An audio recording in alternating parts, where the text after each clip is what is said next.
In the hot red dust of Conakry in 1958, the air was thick with something new, not just humidity, but anticipation. The streets murmured with whispers.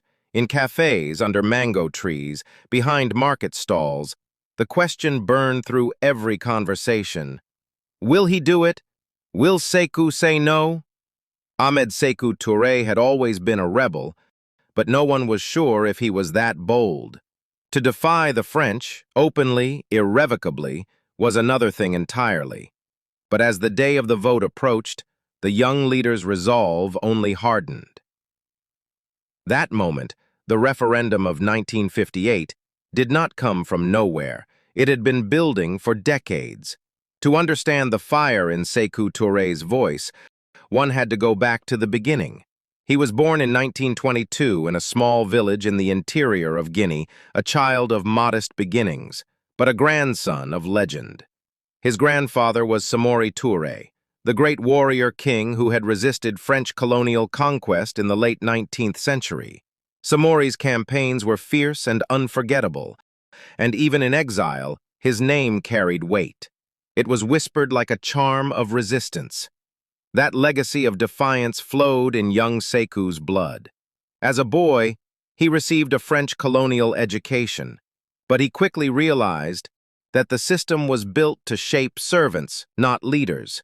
Africans were educated just enough to take orders, but never to give them. Sékou chafed under that order. He read voraciously, drawn to books about revolution and dignity. He found heroes in the writings of Rousseau, Marx, and Lenin, but also in African voices rising against colonialism. In his youth, he took a job at a post office, a humble occupation, but one that placed him at the center of colonial bureaucracy. He soon joined the labor union there. At first, he was just a name on the roster, but his sharp tongue and magnetic charisma didn't go unnoticed. By his mid-20s, he had become one of the most powerful union leaders in French West Africa. Touré understood something others didn't. While French colonialism controlled the land, it depended on African labor. If the workers organized, if the people rose together, they could bend even the colonizers' will. And so, he began organizing strikes. Not small, polite ones, but thunderous, city-shaking protests that forced even Paris to take notice. But Sékou Touré was not merely a labor man. He was a visionary. As he climbed the political ladder, he became the leader of the Democratic Party of Guinea, PDG, the local branch of the larger RDA, a Pan-African political movement. Under his leadership, the PDG didn't just talk about reforms, they demanded independence. Then came 1958. Charles de Gaulle, returning to power in France, had a new plan. He proposed a referendum to all French colonies.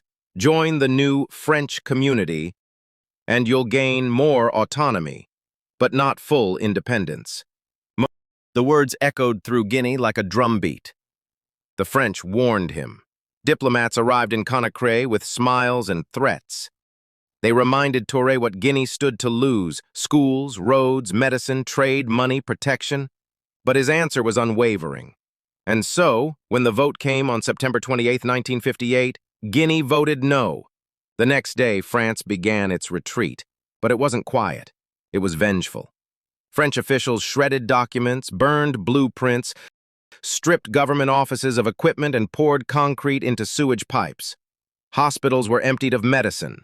Light bulbs disappeared. Vehicles vanished. Even the telephones stopped working. Guinea had won its freedom, but had been left to build a nation from zero. Yet in that vacuum, something extraordinary happened. The people of Guinea did not despair, they rallied. Touré, their new president, spoke to them not as subjects but as citizens. He called on farmers, workers, and youth to take up the mantle of reconstruction. He rejected Western aid and turned instead to the East, accepting offers of support from the Soviet Union, China, and Kwame Nkrumah's Ghana. The early years were filled with hope. Touré envisioned a self-reliant, proudly African nation. He launched national industries, expanded education, and insisted on using local resources and languages. Guinea became a symbol of African independence, a beacon for those still under colonial rule. But something else was happening, something darker. The very forces that had driven Touré to resist colonial rule also made him distrustful. He feared foreign influence, coups, betrayal. He began to see enemies everywhere.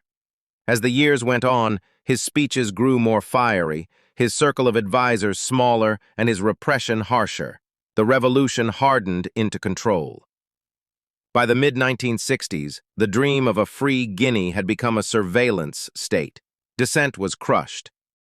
The infamous Camp Boaro became a place of whispered terror, where accused traitors were imprisoned, tortured, and disappeared.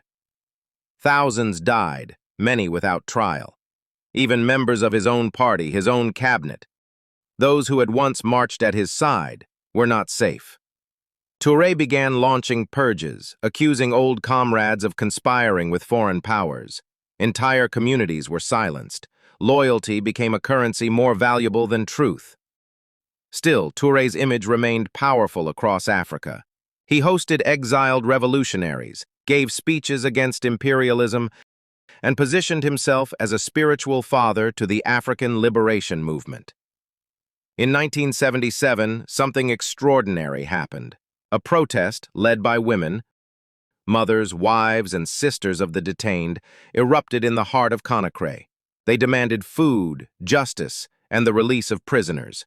It was a bold, desperate cry, and it shook the regime.